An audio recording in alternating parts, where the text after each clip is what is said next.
All right, let's dive in. We're about to explore a world where big decisions aren't made on gut feelings or hunches, but on cold, hard data and logic. A place where we try to tame the absolute chaos of the financial markets using, well, algorithms. Welcome to the world of algorithmic trading. And this really all boils down to one massive question, doesn't it? Can a simple, predefined set of rules, something you can almost write down on a napkin, actually beat the market? I mean, can it really beat all the experts and all the human intuition out there? That's what we're here to find out. So, our quest for an edge begins by tackling the biggest opponent any trader faces themselves. It's that internal battle with fear, with greed, with all those gut feelings. The entire point of algorithmic trading is to find a systematic advantage by taking our own worst instincts completely out of the picture. And here is that contrast in a nutshell. On the one hand, you've got human intuition, which so often leads to panic selling at the bottom or getting way too greedy at the top. On the other hand, you have an algorithm. It doesn't have feelings, it doesn't get scared, it doesn't get euphoric, it just looks at the data and follows the rules. Period. The goal is to swap those messy emotions for disciplined, repeatable logic. Now, when all of these rules line up, they produce something called a trading signal. You can just think of it like an alarm bell going off. It's the system raising its hand and saying, hey, based on everything we're looking for, an opportunity might be happening right now. It's that core instruction that kicks off every single automated trade. And a signal isn't some vague hint either. It is incredibly specific. It's basically a complete instruction manual for one trade. It tells the system what to trade, like the SPY, which direction to go, buy or sell, the exact price to get in, the price to cash out and take your profits, and this is absolutely crucial, the price where you admit you are wrong and cut your losses. Okay, so that's the theory. But how do you actually build one of these things? Let's get our hands dirty, so to speak, and walk through a real example using a very popular indicator called the average true range, or ATR for short. Before we get to the rules, we have to understand our main tool here, the average true range. Now, what's really important to get is that ATR does not tell you which way the market is going. It's not about up or down. It's a measure of volatility. Think of it like the market's energy level. A high ATR means big, energetic price swings. A low ATR means things are kind of quiet and sleepy. Building a strategy like this is kind of like following a recipe. First, you get your ingredients, which is the historical price data. Then you do your prep work. You calculate your indicator, in our case, the ATR. Step 3 is the creative part. You define your rules. And finally, you combine everything and see what comes out. You apply the rules to the data to generate your signals. So here are our rules, and they're surprisingly simple. We have a filter. We only want to play the game when the market is volatile. That's condition 2. So if and only if the ATR is high, then we look at the price. Is it pushing higher? We buy. Is it pushing lower? We sell. The whole idea is to get in only when there's a lot of action and try to ride that momentum.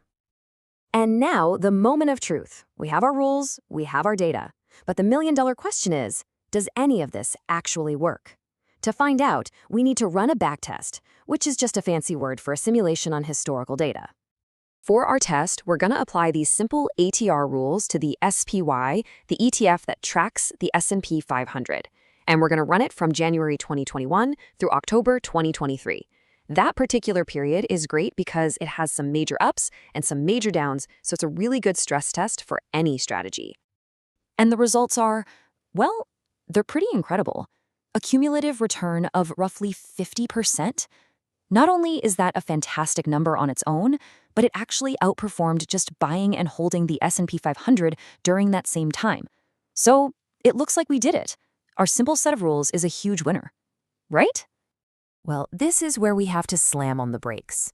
Because a profitable backtest can sometimes be nothing more than a mirage, an illusion that looks amazing from a distance, but hides some really serious problems that would cause the strategy to completely fall apart in the real world. This quote from Michael Harris just nails it. If the equity curve of a backtest looks too good to be true, it is highly possible there is some form of bias. Whenever you see a result that seems unbelievable, your first instinct shouldn't be to celebrate. It should be to get skeptical. It's time to put on your detective hat and hunt for what might be wrong. And one of the deadliest traps out there is something called look-ahead bias.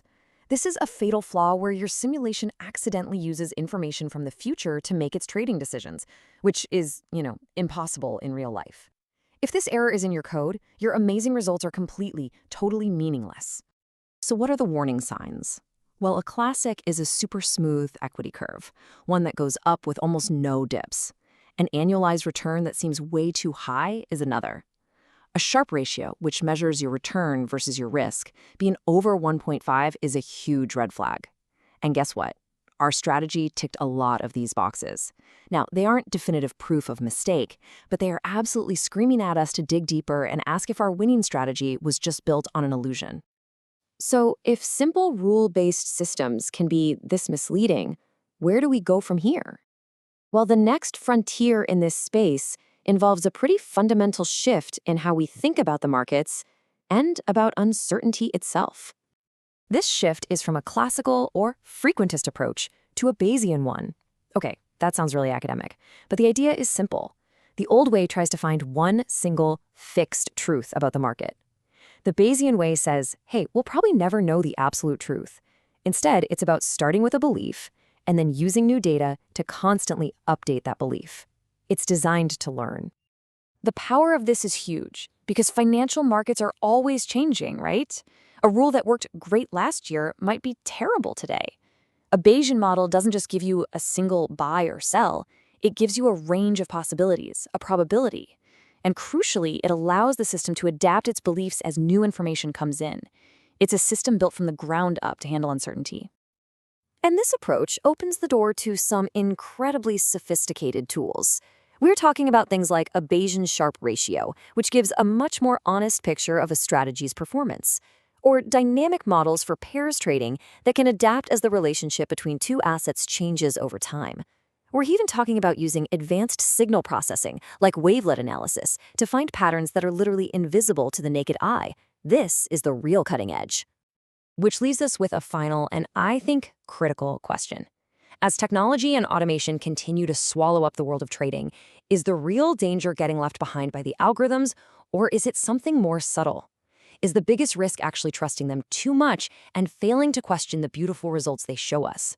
The answer to that just might determine who succeeds in the markets of the future. Thanks for joining me.